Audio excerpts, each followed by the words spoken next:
몇 사람이서 중풍병자 한 사람을 이렇게 침상째 들고 와서 예수님한테 달아내려서 고침을 받은 이 기사는 마태, 마가, 누가복음에 다 기록할 만큼 대단히 중요한 사건입니다. 그런데 복음서가 다 기록하는 각각의 이유와 목적이 있듯이 마태복음과 마가복음의 기록과 오늘 본문 여러분이 보신 누가복음의 기록은 상당한 차이가 있습니다. 마태복음은 9장 1절에 보시면은 본 동리에 이르사 이렇게 되어 있습니다. 그러니까 산상복음을 전하시고 내려오셔서 베드로 장못집에 가셔서 장모를 고치신 후에 많은 병자들이 몰려오니까 배를 타시고 가로다 지방에 가셨다가 그래서 거기서 다시 가버나움으로 오신 것입니다. 그것을 본 동리에 이르사 그렇게 기록하고 있습니다. 그리고 마가복음 2장 1절에는 수일 후에 그랬습니다. 그러니까 문둥병자를 고치고 수일 후에. 그래서 이렇게 마태복음이나 마가복음은 첫째는 공생의 아주 초기의 사건이라는 것을 분명하게 해놓고 있고 또 물리적, 역사적 사실을 기록하는 그런 기준으로 기록하고 있는 것입니다.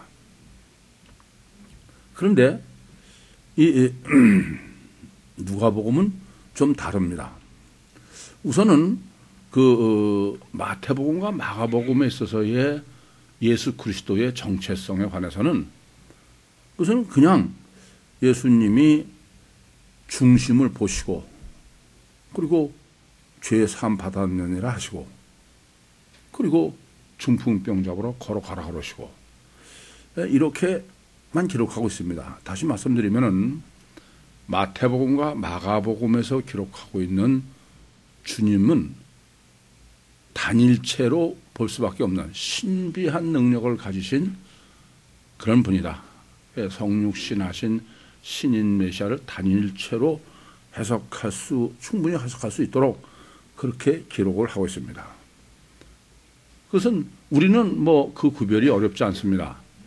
마태복음과 마가복음은 엘로힘적 성경이니까 역사적 사실을 객관적으로 일단 기록한 것이다. 그렇게 보시면 큰 문제가 없습니다. 그런데 누가복음은 지금 17절에 보시는 것처럼 병을 고치는 주의 능력이 예수와 함께 하더라. 그러니까 육신의 예수가 하신 게 아니고 예수님과 함께한 병을 고치는 능력. 이렇게 보면은 누가복음은 이 신인 메시아이신 예수 그리스도는 마태, 마가복음의 계시와는 달리 명확하게 이중체임을 말씀하고 있습니다. 그러니까 여호와적 복음서죠. 여호와적 복음서는 하나님과 인간의 관계성에서의 문제니까 이렇게 누가복음답게 기록이 되어 있습니다. 세 번째로는 이 본문을 여러분들이 정립하시는데 유의해야 될 세 번째는 본문이 카이로 시작됩니다. 그러니까 누가복음 5장 1절부터 11절에 예수님께서 율신 신앙의 체계를 신학적으로 잘 정립해 주셨어요. 그러니까 엘로힘에서 여호와에서 임마누엘에 이르는 그 신학적 체계의 1절부터 10절은 총론이에요. 총론. 그리고 이제 그 총론을 1절부터 11절까지 정립해 주신 다음에 하나씩 강론으로, 이건 앞에 우리가 문둥병자에 관한 기록은 제일 첫 번째. 이방인을 치료하신 거다. 그렇게 제가 말씀을 드리는데. 그러니까 먼저 총체적으로 하신 다음에 하나씩 띄어서 지금 강론을 정립하시는 거예요. 그러니까 우리가 앞에서 문둥병자 신유론을 정립했으니까 이 지금 카이로 시작되는 본문의 의도는 문둥병자 신유론과 지금 중풍병자 신유론을 대비해서 정립하라. 그냥 중풍병자만 정립하라는 의도가 아니다 그런 말씀입니다. 뭐든지 다 이렇게 대비해서 정립해야 정확하지 않습니까? 그러니까 지금 누가복음은 굉장히 주도 면밀하게 주의를 집중시키고 있는 거예요. 제가 주석이나 이런 걸 보면은 이러한 하나님의 의도를 전혀 다 간과하고 우선 그저 마태나 마가나 누가나 똑같이 보고 정립하는 것을 보면 참 답답하고 한심하기도 해요. 우선 우리가 본문을 바로 정립하시려면은 중풍병자가 어떤 의미를 갖느냐 그것부터 생각해야 되겠습니다. 문둥병자는 조금 전에도 말씀드린 것처럼 문둥병자는 이방인 죄인이죠. 아시겠죠? 이 문둥병의 의미는 이방인 죄인의 의미다 그런 말씀입니다. 그런데 반해서 이 중풍병자는 유대인 죄인이다. 그렇게 보셔야 되겠습니다. 그러니까 문둥병자는 아예 사람하고도 교제를 못하고 하나님하고 교제를 못하니까 그 사람은 하나님 밖에 있는 사람이에요. 그런 데서부터 출발한 게 문둥병자에 관한 신학적 정립이고 본문은 유대인으로서 죄인이다. 그러니까 그 지금 중풍병으로 본문이 말씀하려고 하는 성경적 중풍병자는 어떤 사람이냐? 그것은 우리가 흔히 이스라엘 집에 잃어버린 양 그렇게 말씀하시죠? 이것은 유대인의 죄인이다. 그리고 이 사람은 지금 예수님께서도 죄를 사해 주신 것처럼 심령의 죄를 가지고 있는 사람이에요. 또 겉에도 지금 중풍병자입니다. 그러니까 이 지금 중풍병자의 성경적 의미는 이와 같이 심신이 다 죄인이다 그런 의미가 되겠습니다. 그런데 반해서 문둥병자는 일단 육체만 문제예요. 그리고 보이는 것만이 문제입니다. 문둥병자라는 것은 어떤 병입니까? 피부병이에요. 겉으로 드러난. 그래서 지금 우선 문둥병과 중풍병을 이렇게 대비해서 정립을 해야 되겠다. 그러면 이 지금 본문에서 말씀하고 있는 이 중풍병자를 본문에서는 어떤 사람으로 지금 규정하고 있느냐. 이게 문제가 됩니다. 지금 다 보면은 우리는 육체 우선이기 때문에 그냥 네 사람이 중풍병자 하나를 데려와 가지고 우선 달아내렸다 그러면은 정신이 없어. 그냥 병 고치는 데만 전부 초점이 맞춰 있는 거야. 그건 전혀 본문을 잘못 이해하시는 것입니다.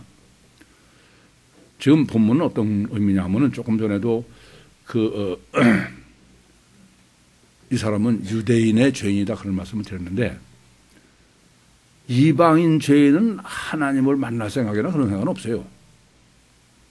그러니까 문둥병자는 하나님 만나는 게 아니라 그냥 원하시면 제가 깨끗하게 할 수 있습니다. 하나님의 전능성을 믿는 것일 뿐입니다. 그런데 지금 이 중풍병자는 사람들이 와서 들어갈 수 없어서 지붕을 뚫고 달아내린 거예요. 예, 주님과 개별적이요, 직접적이요, 또 심령에서 만나기를 소원하는 사람이다 그런 말씀입니다. 뿐만 아니라 지금 이 사람이 이렇게 주님을 만나기를 소원하는 것은 우리는 그냥 본문 대뜸 이 사람은 온 이유가 병 고치러 왔다 그렇게 해석하시면 그건 전혀 잘못 해석하시는 거예요. 이 사람이 온 목적은 병 고치러 온 거라고 해석하면 안 돼요. 그러니까 이 사람이 온 것은 지금 주님께 와가지고 네 사람에 의해서 왔었는데 이걸 보면 아십니다. 마태 누가 지금 마가 누가복음을 다 봐도 이 중풍병자나 이 사람을 데려온 사람들의 말은 한마디도 기록되지 않았어요. 한마디도 기록이 없습니다. 그냥 우리의 정립된 대로 이해하고 해석하는 수밖에 없어요. 그런데 지금 이 사람은 예수를 하나님으로 만나러 온 사람이야. 왜 그러냐면은 지금 기와를 벗겼어요. 만약에 하나님이 아니면은 서로 병을 고치러 왔다 그래도 말짱할 거 아니에요. 왜 이런 말 자체가 뭐냐면은 이 사람은 지금 예수를 하나님으로 믿고 하나님을 만나러 온 사람이다 그런 말씀입니다. 그러면 이런 문제가 생겨요. 이 사람이 주님을 만나기를 얼마나 간절히 소원하냐 하면은 이 사람은 움직일 수 없는 것을 다른 사람이 들 것에 들고 왔어요. 만날 수가 없는데 그냥 지붕을 뜯은 거야. 그 말은 지성소를 뜯은 거예요. 지성소. 하나님을 만나려면 하나님이 어디 계십니까? 지성소에 계신 거예요. 이 사람은 지금 목숨을 걸고 죽으면 죽으리라. 그래서 지금 주님을 만나러 온 사람입니다. 지금 이 본문의 실제 내용은 역대하 16장 9절의 기록처럼 여호와 하나님은 온 땅을 두루 감찰하사 전심으로 자기를 향하는 자를 위해서 능력을 행하신다. 베푸신다. 전심으로 지금 하나님을 찾아온 사람이에요. 이것부터 우선 명확하게 알아야 되겠습니다. 그러니까 그러다가 이제 이게 지금 아시다시피 구약에 보세요. 지성소에 죄인이 들어가면 살아야 죽어요. 그건 다 죽어. 더군다나 하나님을 뵈러 갈 때는 몸에 흠이 있으면 안 됩니다. 다 죽어. 이 사람은 죽는 것을 계획하지 않을 정도로 하나님을 만나고 싶은 가진한 소망을 가지고 있는 사람이야. 그러니까 문둥병자는 하나님 만나는 것은 별로 중요하지 않아요. 그냥 하나님의 전능성을 믿으니까 원하시면 자기 병을 낫겠다는 거고, 이 사람은 지금 병을 낫게 해달라고 얘기하는 게 아니야. 개별적이요, 직접적이요, 중심에서 주님을 만나길 소원하는 사람이다 그런 말씀입니다. 지금도 그렇지 않습니까? 어떤 교회 보면은 주의를 지키느라고 중환자실에서 의사가 안 된다고 그러는데도 들것에 들려서 교회 오는 사람도 있어요. 그게 이러한 간절함이면 모르겠는데 어쨌든 지금 본문은 그러니까 목적 자체가 주님을 만나는 데에 목적이 있는 것으로 봐야지 병 고치는 목적 때문에 이렇게 왔다. 그렇게 해석하면 안 된다 겁니다. 왜 그러냐? 이래서 그래요. 우리는 성경을 해석할 때 항상 뭐가 문제가 되냐면은 주님이 어떻게 평가를 하시느냐. 주님의 평가가 기준입니다. 그렇지 않습니까? 그럼 이 사람이 지금 어떤 의도로 주님을 뵈러 왔고 어떤 마음의 상태고 그런지는 아무도 몰라요. 그런데 주님이 이 사람을 평가하는 걸 보면 알 수 있어요. 주님이 지금 저의 믿음을 보셨다는 거예요. 호라오. 이 중풍병자의 심령 속의 믿음을 보셨다고 합니다.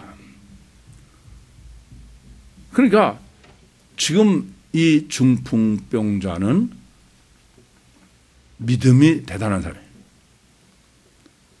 예, 중심에서 개별적으로 직접적으로 주님을 만나기를 간절히 소원하는 사람이다 그런 말씀입니다. 이것은 이렇게 여러분이 이해하시면 더 쉽게 이해할 수 있습니다. 지금 누가복음 5장 1절에 보시면은 그 4장에서 예수님께서 베드로 장못집에서 열병을 고치시고 한적하수로 오시지 않았습니까? 그게 이제 게네사렛 호숫가로 오셔서 그때 무리들이 옹이했어요. 예수님을 둘러쌌습니다. 아마도 지금 여기 예수님을 만날 수 없도록 사람이 차인 게 큰 무리일 수 있어요. 근데 예수님께서 한 사람 베드로를 만나시는 게 예수님은 목적이야. 그래서 베드로의 배를 타시고서는 앉혀서 좀 뛰어라. 그래서 좀 뛰기를 청하시고서는 딱 베드로 한 사람을 위해서 가르치셨다. 그렇게 지난번에 설교했죠? 바로 그런 문제입니다. 지금 이 집에 들어갈 수 없도록 꽉 차고 있는 군중 또는 네 사람도 그런 선에 머무르는 사람들이에요. 근데 이 사람은 그것 가지고는 안 돼. 주님을 개별적이요, 직접적이요, 심령에서 만나기를 소원한 사람이에요. 그래서 지붕을 뜯고선 달아내린 거예요. 이런 사실을 목숨을 건 거예요. 예수가 하나님으로 믿어지지 않으면, 그랬다가 아무것도 아니면 어떻게 그걸. 그래서 이 본문을 해석을 뭐가 잘못되냐면, 여쭤볼게요. 본문의 주제가 뭡니까? 본문의 주제가 뭐예요? 본문의 주제는 죄 사함의 문제예요. 그래 안 그래요? 병 고치시는 게 주제가 아니에요. 안 그렇습니까? 그런데 한결같이 병만 고쳤다 그러면 정신이 없는 거야. 여러분 이 점을 아셔야 됩니다. 본문의 주제는 죄 사함이고 병 고치는 건 그건 죄 사함의 가시적 결과만이 기준인 사람들에게 그 실제성을 보여주신 것뿐이에요. 그러니까 무슨 말씀이냐면 본문은 죄 사함론에 초점을 맞추고 그렇게 정립해야 되는 거지. 대뜸 그냥 뭐 병 고치는 데만 정신이 없어가지고 그렇게 해서는 안 되는 겁니다. 그래서 예수님께서 이렇게 주님을 개별적이요, 직접적이요, 심령에서 만나기를 간절히 소원하는 이 중풍병자를 향하셔서 예수님께서 내 죄의 사함을 받았느니라 라고 말씀하신 겁니다. 그러니까 문둥병자하고 계속 비교를 해야 된다 그렇게 말씀드렸는데 문둥병자는 어떤 거냐면요. 예수님께서 병을 고치셨어요. 그리고 죄 사함은 없어요. 그 문제는 예수님께서 네가 가서 제사장한테 네 몸을 보이고 그리고 모세 명한 대로 예물을 드려 증거하라고 그랬습니다. 그럼 예수의 모세 명대로 예물을 드리면 왜 드립니까 그게? 이 결례 깨끗하게 됐다 그런 얘기입니다. 그 무슨 말씀이냐면은 주님은 병만 고쳐주시고 죄 사함의 문제는 본인이 해야 돼요. 이해되십니까? 그러니까 지금 문둥병이 난 걸 깨끗게 하기 위해서 제사장한테 몸을 보이고 모세의 명한 걸 드리고 결례식을 하라고 합니다. 그래서 이 사람은 죄 사함 받은 것에 관해서는 자기가 해야 되는 거예요. 그리고 문둥병은 하나님이 하신 것은 하나밖에 없어요. 병 고친 것밖에 없다고 합니다. 이해되시죠? 그런데 비해서 이 중풍병자의 병 고친 신유는 어떠냐? 그것은 먼저 죄사함이야. 죄사함을 받았느니라 그러신 거야. 그 죄사함을 받으신 것에 대한 가시적이고 실제적인 것을 확인할 수 있는 것이 병을 고치신 거예요. 이해되십니까? 이 점을 명확하게 정립하셔야 되겠습니다. 그러니까 지금 본문에서의 목적은 죄사함의 목적이지 중풍병자를 일으키는 게 목적이 아니다. 중풍병자가 일어나는 것은 죄사함을 가시적으로 증거한 것뿐이에요. 그런데 뭐 병 고쳤다 그러면 육체 우선이고 육체가 절대 이게 아니고 거기에만 정신이 팔려 있는 거야. 하나님은 미리 아시죠. 그래서 마태복음과 마가복음을 다 그렇게 해석할 줄 아시니까 오늘 본문은 아까도 서론에서 말씀드린 것처럼 17절에 설정을 그냥 꼼짝 못하게 해놓으신 거예요.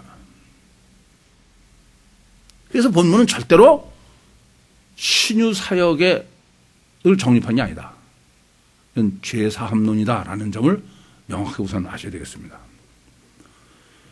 그래서 이제 예수님께서 내 죄사함을 받았느니라 그러셨어요. 그랬더니 바리새인과 교법사들이 참남하다. 하나님 한 분 외에는 누가 죄를 사하냐. 지금 이렇게 항의를 합니다. 그러니까 죄 사는 누구만 할 수 있어요? 하나님이지 사람을 할 수 없다고 합니다. 그러므로 우선 이 참남하다로 말하는 본질을 조금 더 정확하게 정립을 하셔야 됩니다. 만약에 예수님이 하나님이시면 그러면은 참남하고 죽을 수밖에 없는 사람은 누가 됩니까? 네? 중풍병자야. 중풍병자가 죄인으로 하나님 만나러 온 거야. 안 됩니다, 그거는. 더군다나 지성소를 뜯었어요. 그러니까 만약에 예수님이 하나님이면은 유대인들 입장에서 보면 이 중풍병자는 죽어야 되는 거예요. 참남해서 돌탕에 맞아 죽어야 되는 겁니다. 그런데 만약에 예수님이 하나님이 아니고 인간이다. 그러면은 하나님 한 분 외에는 죄를 사할 수 없는데 예수님이 내 죄를 사하노라 그래 사 받았느라 했으니까 지금 이 사람들 생각은 예수님이 참난한 거야. 그럼 예수님이 죽어야 되는 거야. 이런 두 가지를 지금 딱 걸어놓고선 정립하고 있는 게 본문이다라는 사실을 정확하게 보셔야 되겠습니다. 우선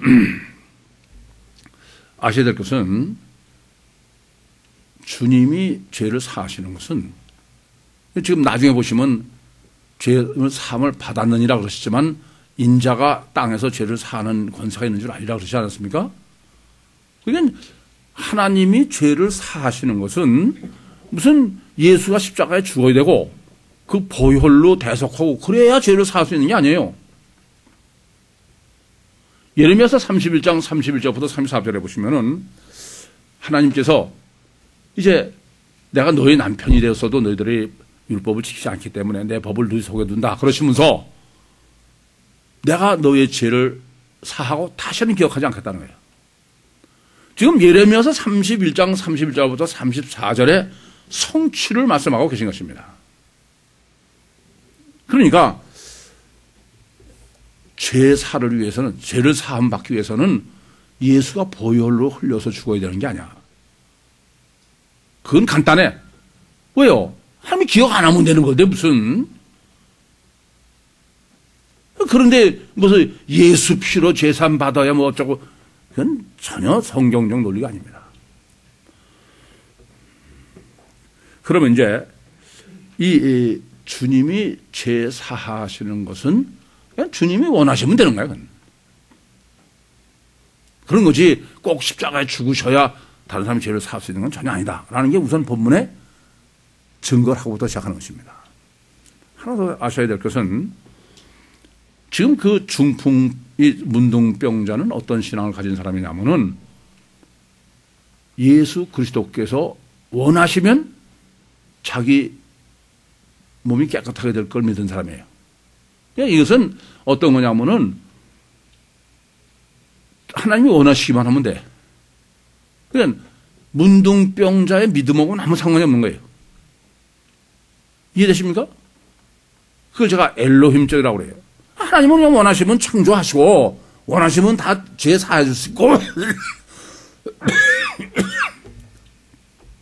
그 문둥병자는 오직 주님이 하나님이 원하시면 된다 겁니다. 그런데 이 중풍병자는 원하시면이 아니야. 믿음이 있어요. 믿음. 그래서 지금 이 예수님은 이 중풍병자의 믿음을 보시고 뭘 하셨어요? 죄를 사해 주셨습니다. 핵심은 거기 있어요. 그리고 그로 인해서 지금 중풍이 난 거예요. 그러니까 이렇게 되는 겁니다. 문둥병자는 외달의 신앙이야. 하나님께서 뭐만 했어요? 몸만 깨끗한 거야. 그러니까 문둥병의 의미는 어떤 거냐면은 피부병이에요. 아시겠죠? 겉에. 우선 이런 육체의 문제는 하나님이 원하시면 뭐 주님이 언제든지 그런 깨끗하게 할 수 있어. 근데 지금 이 중풍병은 그런 문제가 아니야. 믿음이 전제가 되네. 그러니까 죄를 사하시는 데는 죄인의 믿음이 전제됐다고 합니다. 그래서 그 믿음을 보시고 죄를 사하신 거야. 그러니까 이 문둥병자가 육체만을 위한 외다리 신앙이라고 그랬죠. 그런데 이 지금 중풍병자는 심령의 죄와 나중에 육신의 까지 다 났습니다. 그렇죠? 이 사람은 지금 양다리 신앙이에요. 양다리. 양쪽이 다 구원받는 의미입니다. 이것이 지금 우리가 정립해야 될 본질적 내용인 것입니다. 그래서 이와 같이 성경에서 정립학을 요구하는 신유론, 주님이 병을 고치는 그 신유론을 신학적으로 정립하려면은 또 말씀드리죠. 세 가지 요소를 항상 잊지 마세요. 첫째는 질병 로고스. 그 질병이 어떤 의미로 성경적인 어떤 의미를 갖느냐. 두 번째는 주님께서 그 질병을 고쳐주시는 이유와 목적. 그냥 능력이 많으셔서 사람이 많아서 그러면 안 됩니다. 세 번째는 이렇게 고쳐주신 결과가 어떻게 되냐. 이 셋을 항상 염두에 두시고 신유로는 신학적으로 정립을 하셔야만 되겠습니다. 그래서 이 중풍병자는 지금 예수님이 네 죄의 사함을 받았느니라 그렇게 말씀하시는 것처럼 심령 속에 죄의 사함을 받는 것을 겉으로 육적으로 걸어가는 거로 그렇게 지금 정립해 주시고 있는 거예요. 그래서 이 사실 중풍병자의 신유론은 성경에서 정립하는 신유론의 가장 대표입니다. 가장 완벽한 예야. 그래서 이것을 올바로 정립하지 못하면은 그 주님의 신유 사역을 신학적으로 올바로 정립할 수가 없습니다. 그래서 먼저 이제 이 중풍병자의 의학적인 중풍병을 좀 정리해 보겠습니다. 우선 중풍병이라는 단어는 양방에는 없는 단어예요. 이것은 한방의 얘기죠. 뭐 우리가 그게 양방에서 그러든 한방에서 그러든 상관없죠. 그러면 지금 이 중풍병이라는 것을 한방에서는 뭐라고 합니까? 뇌졸중, 뇌일혈 뭐 이런 종류죠. 다시 말하면은 뇌에서 핏줄이 터지거나 이래 가지고선 중추신경의 마비가 일어나는 것이죠. 이 중풍병이 신학적으로 대단히 중요한 것은 아무리 천하장사라고 아무리 헬라클을 했어라 할지라도 뇌일혈만 일어나 봐. 뇌졸중만 돼봐. 그건 그 자리에서 그냥 불구자가 되는 거야. 마비가 되는 겁니다.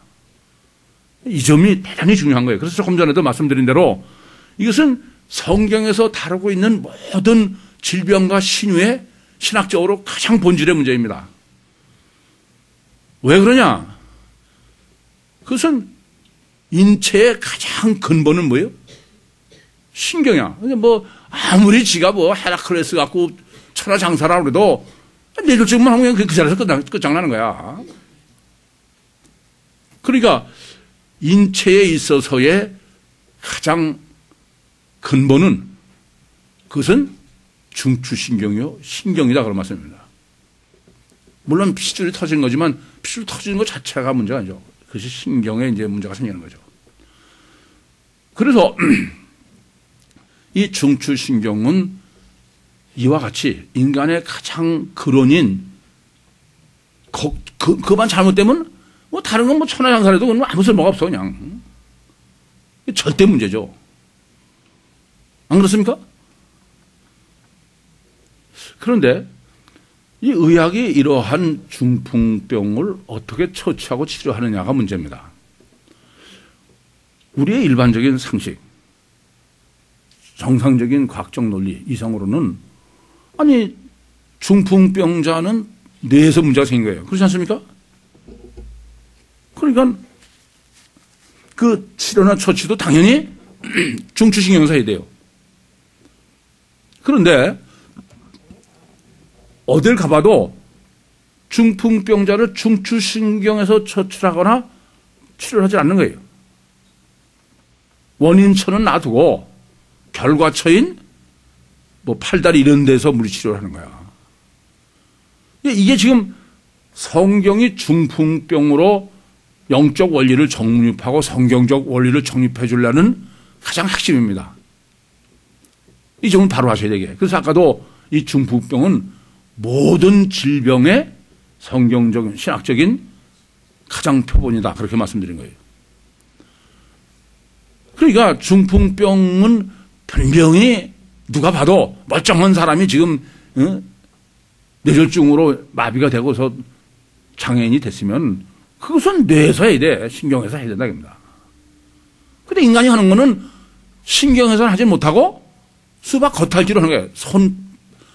팔과 다리를 물리치료를 하고 그래서 그렇게 됩니까? 마치 아니 사과나무에서가 배가 열리려면 사과나무를 바꿔야지 배로. 사과만 놔두고 거기다가 배만 달아놓으면 그게 바뀝니까? 배나무로. 참 한심한 거죠. 이것을 가장 잘 알 수 있도록 지금 하고 있는 게 이 중풍병으로 정립하는 신유 사역의 신학적 체계입니다. 아주 참 중요해요. 여러분 이 점을 아셔야 돼. 그럼 왜 그럴까요? 왜 그럴까요? 왜 인간이 그럴 겁니까? 이게 제가 항상 말씀드린 거지만 인간은 누가 뭐래도 가시적 결과만이 기준일 수밖에 없는 치명적 약점을 가지고 있어. 뭐 아무리 몇 써와도 그 이상은 할 방법이 없는 거예요. 그러니까 인간이 할 수 있는 최선, 인간이 할 수 있는 최대, 인간이 할 수 있는 유일한 것, 그거는 가시적 결과에서밖에 못해. 원인에서는 불가능한 거예요. 뭐 이제 여러분들은 제가 하도 이걸 강조하기 때문에 뭐 인간이 정립하는 학문이라든지 뭐 과학이라든지 이런 게 얼른 보면은 과학적 논리 같지만은 실제 있어서는 결과 기도로 그러면 뭐 잘 아실 거예요. 이것의 문제를 정확히 알아야만 되겠습니다. 이런 것도 모르면서 그냥 무슨 하나님을 믿는다 그런 논리로 되는 게 아니에요. 그러니까 인간이 할 수 있는 것은 가시적 결과에서 출발할 수밖에 없어. 비과학적이지 과학적이 아니다. 영리지 순리가 아니라 그런 말씀입니다. 그것을 뭐 지금 다 정립해 말씀드릴 수는 없습니다만 사망의 법칙이에요. 여러분 생각해 보세요. 현대의학이라는 게 뭐 정말 극도로 발달한 거 아닙니까? 뭐 인간의 유전자 지도까지 다 완성하고 그러면서도 이건 속수무책이야. 이 점을 아셔야 되겠습니다. 인간의 이 한계를 모르시면 예수를 믿는 것도 그냥 막연하게 그런 맹신 가지고는 실제적 신앙이 되지 않습니다. 이 점을 정말 여러분이 얼마나 실제로 뼈저리게 느끼느냐 그게 문제예요. 누구든지 당연한 과학적이고 합리적이고 이성적 논리로는 원인에서이지 결과에서 하는 것은 있을 수가 없습니다. 그런데 현실은 아무리 과학이 발달했다고 그러면서도 거기서 한치도 벗어나지 못한다는 사실을 똑바로 아셔야겠습니다. 그래서 이제 아까도 문둥병의 신학, 신유 신학과 중풍병의 신유 신학을 비교해서 정립해야 된다 그런 말씀드렸는데 문둥병 신유 신학을 좀 생각해 보겠습니다. 12절부터 16절에 기록한 것처럼 문둥병의 신유는 6만 한 6. 그렇죠? 만약에 지금 문둥병, 중풍병처럼 죄도 사하실 수 있고 그러면은 예수님께서 문둥병을 깨끗이 한, 이 피부가 깨끗이 한 년에 지금 뭐라 그러세요? 제사장한테 네 몸을 보이고 그리고 모세 명한 것을 예물을 드리라고 합니다. 이게 무슨 의미가 됩니까? 그러니까 이걸 잊지 마셔야 됩니다. 전능한 하나님이시라 할지라도 먼저 가시적 결과에서 시작하셨어. 문병은 무슨 병이라고요? 보이는 피부병이야. 그러면 그것은 죄사함은 하나님이 할 수가 없는 거야. 먼저 결과에서 시작하셨으면 원인을 다루실 수가 없다고 합니다. 그건 네가 하라고 합니다. 그래서 문둥병을 깨끗하게 하신 여호에 네가 가서 제사장에게 내 몸을 보이고 모세의 명한 것을 드려 예물 드려서 증거하라. 그 말이 뭡니까? 정결을 해야죠. 정결의 결례예요. 결례가 뭡니까? 깨끗해졌다는 거예요. 그게 뭐예요? 죄 사함 받았다는 겁니다.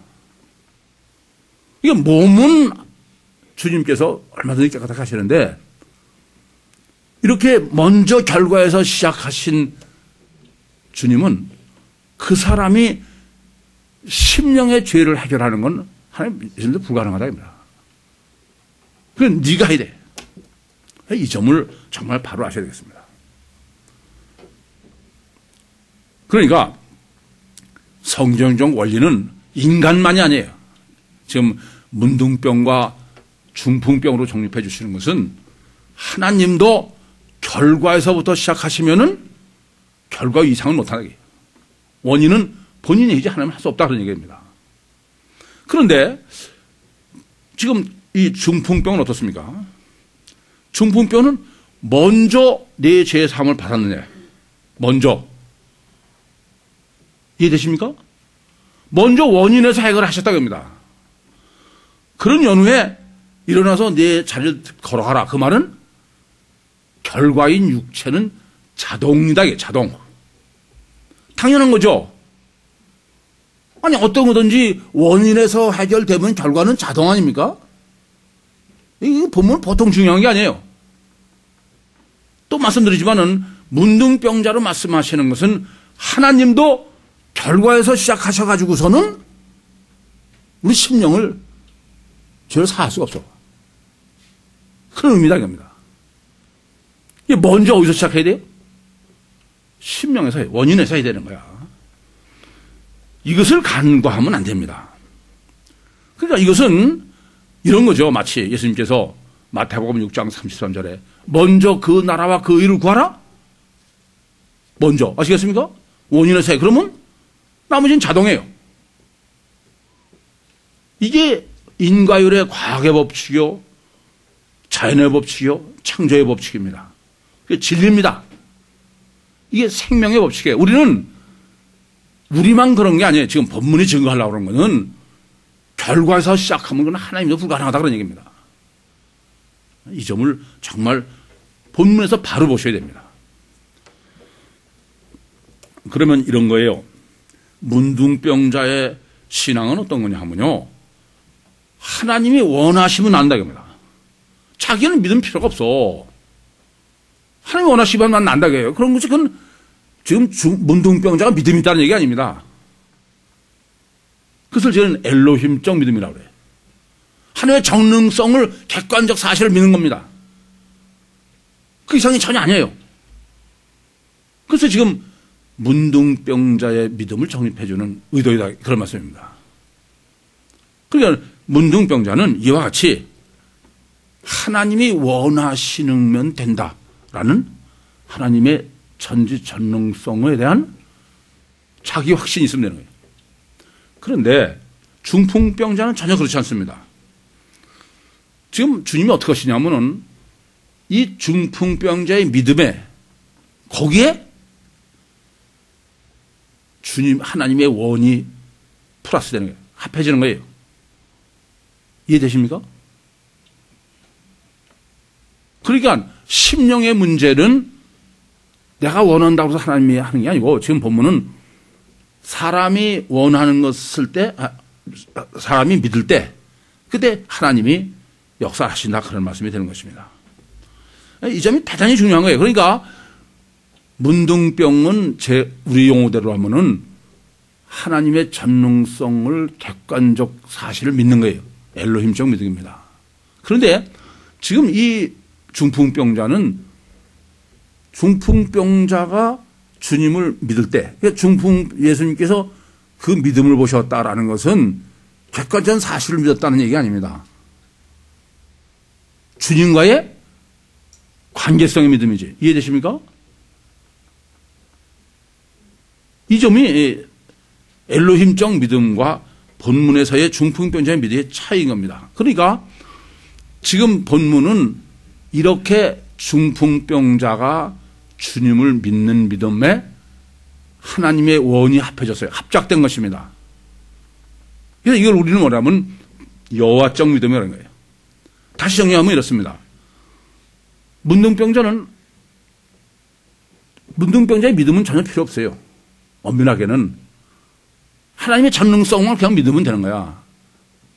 그런 의미죠.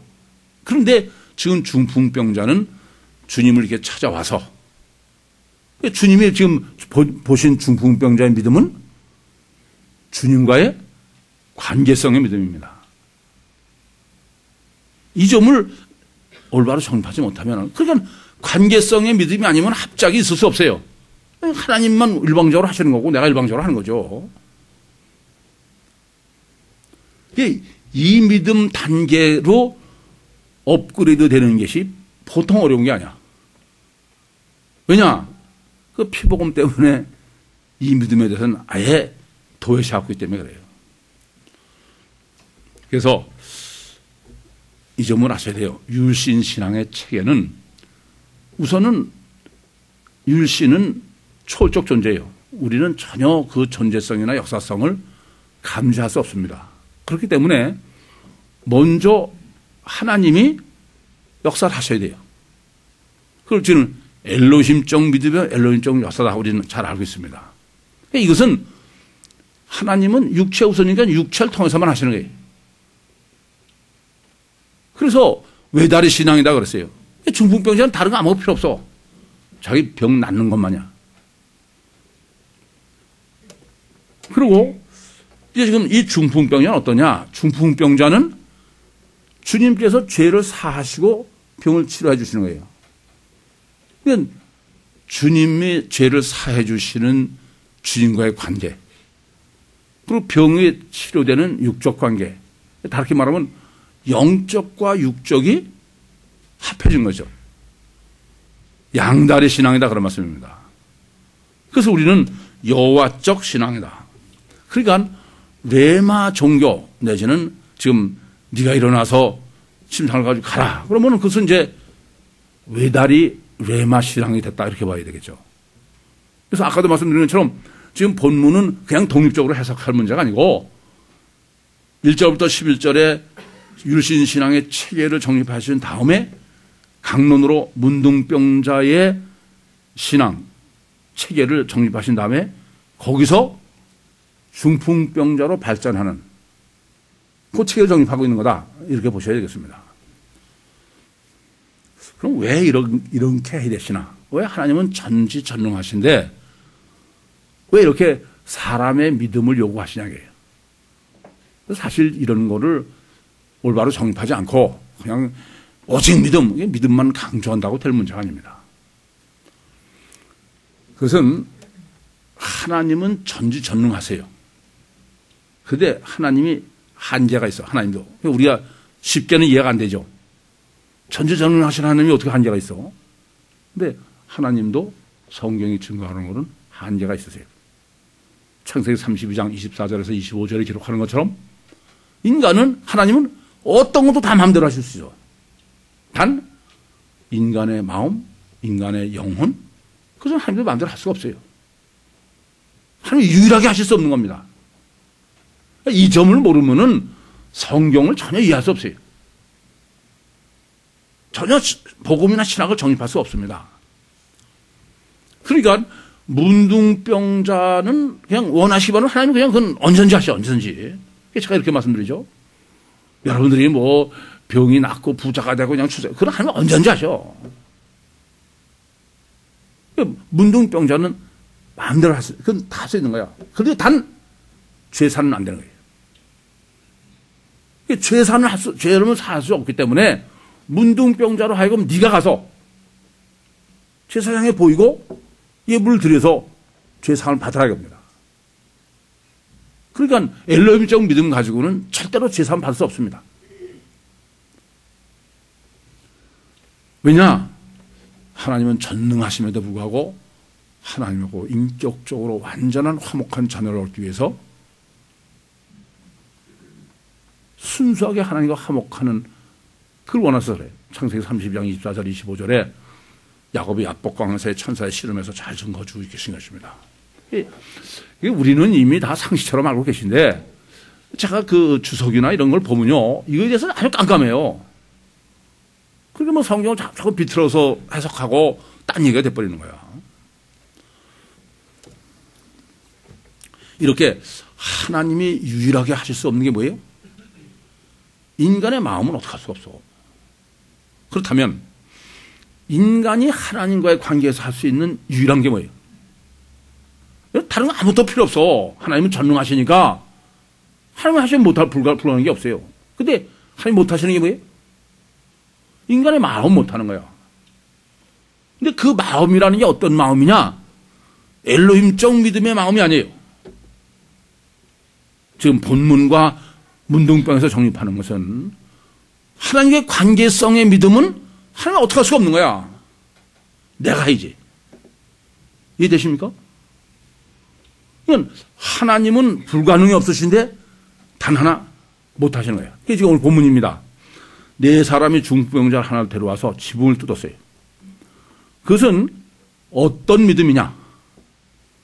이 사람은 역대하 16장 9절 말씀처럼 하나님을 온 따로움을 두루 감찰하사 전심으로 자기를 향하는 자를 위하여 능력을 베푸신다. 지금 이 문둥병자는 사실은 죽으면 죽으리라 하고 전심으로 주님을 찾은 사람입니다. 그러니까 피복음이 절대 안 되는 것은 그것은 주님과의 관계의 문제가 아니에요. 그래서 그것을 오직 믿음이라고 그러는 것입니다. 이 점을 아셔야 돼. 객관적 믿음에 문둥병하고 대비하는 것은 문둥병은 하나님이 전능하셔서 무엇이든지 가능하시다라는 객관적 믿음을 가지고 있습니다. 그 사람은 하나님은 죄 사주시는 걸 못해. 아시겠습니까? 이게 오직 믿음이란 다른 거 아니에요. 서신서에도 창세기 15장 6절을 인용해서 아브라함이 하나님을 믿음에 이를 그의 의로 여기셨다 그랬어요. 그러니까 오직 믿음은 하나님과의 관계성의 믿음이지 하나님을 전능하시는 날 믿는다. 그 믿음 아니다. 그러면은 뭐 회교도고 뭐고 다 믿음 좋은 거야. 이 점을 정말 바로 아셔야 되겠습니다. 그래서 오직 믿음은 내가 믿을 때 하나님이 알려주시는 주관적 믿음이라고 했습니다. 객관적 믿음이 아니에요. 어떤 사실을 믿고 그런 게 아닙니다. 피복음이 아니다 그런 말씀이에요. 이 점을 바로 아셔야 되겠습니다. 그러면 이제 아셔야 될 것은 이 여호와 신앙, 믿음의 목적이 뭐냐 이게요. 지금 본문은 이래요. 중풍병자가 주님과의 관계성의 믿음, 주님을 만나야 된다는 믿음.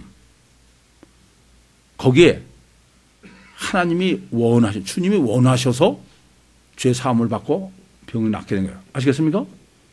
무슨 말이냐면은 하나님이 역사하시는 관계성의 믿음은 하나님이 일방적으로 할 수가 없어요. 아까도 그것은 하나님이 마음대로 할 수가 없으니까. 그래서 내가 믿을 때 알려주시는 주관적 믿음이 아니면 안 된다 그런 말씀입니다.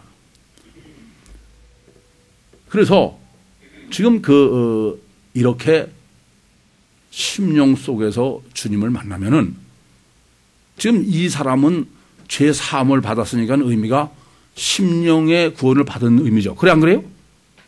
그리고 걸어가니까 육신도 구원을 받은 의미입니다. 그러니까 완전히 구원을 받았다. 그런 의미로 지금 본문을 정립하고 있는 것입니다. 그래서 지금 일어나 자리를 들고 가라. 이것은 이 사람은 먼저 심령의 죄 사함이 이루어지니까 완전 육체까지 다 된 거예요. 그래서 제가 외다리 레마 신앙이다 그렇게 말씀드린 거예요. 그런 거지. 성경은 예수 피로 죄 사함 받고 그 다음에 네가 끊고 자르고 그래 가지고선 그렇게 하는 게 아니고 전혀. 그것은 구약이에요. 구약은 어떻게 합니까? 문둥병처럼 어떻게 해요? 깨끗해서 육체가 깨끗해서 그 다음에 제3의 문제는 어떻게 돼요? 자기가 가서 예물을 드려서 죄사함을 받아야 됩니다. 예수 피로 죄사함 받아야 된다는 것은 예수님이 원하시기만 하면 되는 건데 그것은 구약적 얘기지 절대 신학적 얘기가 아니에요. 이 점을 바로 아셔야 되겠습니다. 여러분도 숙제 내드렸죠? 어느 것이? 여러분 어느 것이 쉽겠느냐라고 정리하셨습니까? 어느 말이 쉽겠느냐라고 정리하셨습니까? 어느 말이 어떤 말을 하는 게 쉽겠느냐라는 말과 어느 것이 쉽겠느냐라는 말은 달라요. 그러니까 예수님께서 이렇게 해서 지금 중풍병자에게 네 제 사함을 받았느니라 그렇게 말하는 것과 일어나서 네 상을 가지고 걸어가라 그렇게 말하는 게 어느 것이 쉽겠냐 그러면 우선 어느 말이 쉽겠느냐부터 해야죠. 그래 안 그래요? 어느 것이 쉽습니까? 어느 것이 쉬워? 네? 어느 것이 쉽습니까? 이거 보세요. 우선 어느 말이 쉬우냐 하면요. 제 사함을 세상 받은 사실을 보면 그러면 어느 게 더 쉬워요? 봤는데 뭐 제사함 받았는 게 더 쉽지. 이해됩니까? 제사함 받은 사실을 보지 못하면은 내 제사함 받느냐는 말은 할 수 있는 게 아니야. 근데 지금 주님이 말씀하시는 건 이런 의도인 것입니다. 가시적인밖에 못 보는 사람들이야. 그러면 이 중풍병자가 지금 여기 올 때 여기 오지 않고 양 한 마리를 끌고 가서 목을 따가지고 예루살렘 성전에서 속죄제를 지났어. 지금 그것은 죄사함을 본 거예요. 아시겠습니까? 또는 침례요한한테서 침례를 받고 올라왔습니다. 그걸 봤어요. 그럼 그 본 사람은 죄 사함 받았는 일이 더 쉽습니까? 일어나서 자리를 들고 가라는 게 더 쉽습니까? 어느 게 더 쉬워요? 죄 사함 받는 게 더 쉽지. 그건 지금 죄 사함 받는 게 다 했는데 봤는데 그건 현재 죄 사함 받은 걸 봤으니까 죄 사함 받으냐 하는 말이 쉽고 일어나서 걸어가라 그런 미래이래요. 될지 안 될지 어떻게 알아? 그러니까 지금 주님이 본문에서 말씀하신 의도는 죄 사함 받은 사실을 본 사람, 가시적 결과밖에 기준 인간이 속죄 제사 지내는 걸 본 사람, 그 사람의 입장에서는 죄 사함을 받았느니가 더 쉬워요. 그건 뭐 이미 사실인데 그 사람한테 너 이제 침상을 가지고 걸어와. 될지 안 될지 가져가라. 그렇지 않습니까? 그건 안 되는 겁니다. 그러니까 죄 사함 받은 사실을 본 사람은 죄 사함 받았느니가 더 쉬워. 그 말이 더 쉽다 이겁니다. 일어나서 자리를 들고 가라 그러는데 안 되면 어떡해? 그건 어려운 거예요. 그런데 죄 사함 받은 사실이 안 보여. 아시겠어요? 지금 이 예수님이 말씀하시는 것 지금 이 바리새인이나 이 사람들은 죄 사함 받은 사실이 안 보이잖아요. 그럼 이 사람은 어느 쪽에서 이런 사람은 어느 쪽이 더 쉬울까요? 내 죄 사함 받았느냐 말하고 일어나 자리를 들고 걸어가라. 어느 말이 더 쉬울까요? 네? 크게 얘기하세요. 걸어가라가 더 쉽습니다. 왜 쉬워요? 왜 쉽습니까? 이걸 잊지 마셔. 왜 쉬우냐? 그것 지금 성경에 보면 시주 사역이 그냥 줄줄이 기록되어 있어. 그러니까 뭐 그거야 가시적 결과로 통계에 의해서 문제가 아니 뭐 거기다 했는데 뭐 지금도 그렇잖아요. 목사들이 그냥 예수님은 명하는 했잖아요. 그럼 뭐 성경에 수록하니까 그게 더 쉽습니다. 그런데 그렇게 했다고 해서 다 낫습니까? 안 나오면 이게 문제가 되죠. 제가 그전에 말씀드렸지만은 순복음교회 한 장로님이 맨날 저만 만나면 그냥 순복음 신학을 해서 그냥 능력의 종이라고 그러면서 선택 열정마다 그래. 우리 조 목사님이 무슨 러시아에 가서 그냥 집회라 가지고 그냥 뭐 엄청 신사기. 하여튼 만약에 뭐 그냥 그 소리 듣기 아주 지긋지긋해. 감옥 갔다 나와서 보니까 이분이 아주 좋지. 왜 그럽니까? 그랬더니 대장암이래. 그래서 제가 대뜸 조 목사님한테 좀 누질러 달라고 그러시죠. 그랬더니 누질러 달랬다는 소리는 안 하고 병원에 가라고 그러시대요. 낫긴 짓부를 나. 어쩌다가 황소 뒷걸음져다가 참새 밟는 격이지. 착각하지 마셔. 그냥 성경에 수두룩하게 있으니까 안 나도 자기 책임이 아니야. 그건 그 환자의 책임입니다. 왜? 그건 네 믿음이 없어서 그런 거야. 이해됩니까?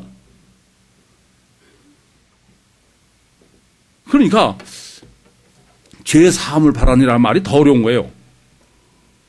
안 보이면은 안 보이면은 뭐 일어나서 걸어가는데 못하면은 그건 능력의 종의 문제가 아니고 그 환자의 믿음의 문제니까. 이해됩니까? 뭐 자기가 쓴 거고 틀리니까 지금.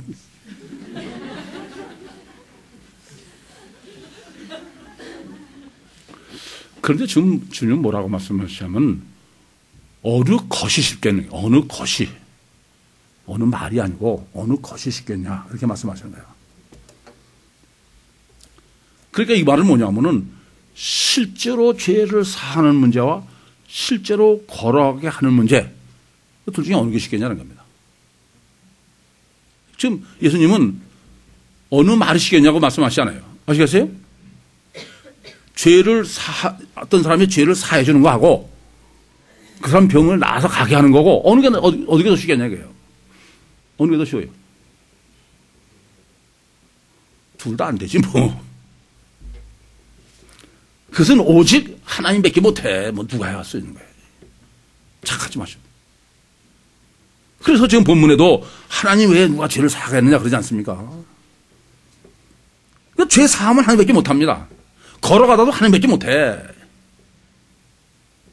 그러니까 그 심령 속에 주님이 지금 죄 사해 주셨어요, 사실은. 그리고 심령 속에서 죄 사함 받은 사실을 주님이 볼 수 있어서 그래. 요한복음 3장 3절 말씀처럼 사람이 거듭나지 아니하면 하나님 나라를 볼 수 없다고 합니다. 그러니까 하나님은 중심을 보시니까 죄 사함도 보시고 죄 사함 받는데 뭐가 어려워. 그런 초월적 전능의 하나님이면 걸어가라. 걸어가게 할 수 있어요, 없어요? 허구더라 뭐. 여러분 이 점을 아셔야 됩니다. 지금 어느 것이 쉽겠냐라고 말씀하시는 것은 이 점을 잊지 마셔. 하나님만 죄를 사할 수 있는 게 아니에요. 요한복음 20장 23절에 보면은 예수님께서 제자들을 향해서 숨을 내쉬시면서 성령을 받아라. 그러시고 그 다음에 하시는 말씀입니다. 너희가 누구든지 이 땅에서 죄를 사하면 천국에도 사해질 것이고. 왜요? 성령으로 거듭난 사람은 아니 하나님이 내 안에 계신데 왜 못해? 안 그렇습니까? 성령으로 거듭난 사람은 죄를 사할 수 있습니다. 뿐만 아니라 예수님께서 요한복음 14장 12절에 성령으로 거듭난 사람은 내가 한 것도 저희가 할 것이요 이보다 큰 것도 한다고 그러셨어요. 그러니까 성령으로 거듭난 사람은 중풍병자 충분히 일어나라 낫게 하고 걸어가게 할 수 있어요. 거다 핑계될 문제가 아니야. 그래서 성령으로 거듭난 사람은 이 사람이 여하쪽 지금 믿음이 있나 보다 다 들여다보고 하셔야죠. 그것도 보지 못하고선 무슨 문자만 가지고 고선했는데 못한다 이렇게 해서는 안 되는 얘기입니다. 이 점을 우린 깊이 고민해야 되겠습니다. 이 땅에서 우리가 성령으로 거듭나는 것은 그러기 위해서 주님이 이 땅에 오신 거야. 그것은 나를 하나님으로 만드시는 거예요. 삼일체 하나님을 믿는다고 그러면서 성령 하나님이 내 안에 계셔. 그러면 그 사람은 전능하신 하나님이에요. 근데 아직도 그 심령 속에 안 보입니까? 일어나라도 안 됩니까? 그럼 거듭나지 않은 거지 뭘. 우리는 다 기준이 나는 거듭났고 이런 기준으로 하니까 문제야. 아니에요. 실제로 믿으셔야 됩니다. 실제로. 그래서 사도행전 14장 8절에서 10절에 바울이 이렇게 얘기를 해요. 내 발로 바로 일어서라. 예수도 옛자도 없어. 왜요? 바울 안에 전능하신 하나님이 계시니까. 그렇습니다. 먼저 심령의 문제가 해결돼야 온전히 해결되는 것이지, 심령의 문제는 놔두고 결과에만 치중하는 사람은 하나님도 불가능해. 아시겠습니까? 하나님도 불가능합니다. 그래서 히브리서 11장 38절에 이런 사람은 세상에 감당하지 못한다. 그 말은 성령으로 거듭난 사람은 하나님인데 누가 감당해? 먼저 그 나라와 그 의를 구하라. 그리하면 이 모든 것을 너에게 더하시리라. 기도하시겠습니다. 살아계신 아버지 하나님, 은혜와 사랑을 감사합니다. 하나님을 믿노라고 하면서도 자아에 집착해 있어서 하나님과 올바른 관계를 형성하지 못하고 있는 저희들에게 다시 한번 하나님을 믿음으로 육신을 온전히 부인해서 그리스도로만 육신과 세상을 승리케 하심을 감사드립니다. 이 원리와 이 진리 안에 항상 거하게 해주셔서 주님처럼, 바울처럼, 베드로처럼 육신과 세상을 승리하여 종말 때에 하나님의 간절한 소원을 이루어드리는 하나님의 가장 기쁜 자녀가 되게 하여 주시옵소서. 예수님의 이름으로 기도하옵나이다. 아멘.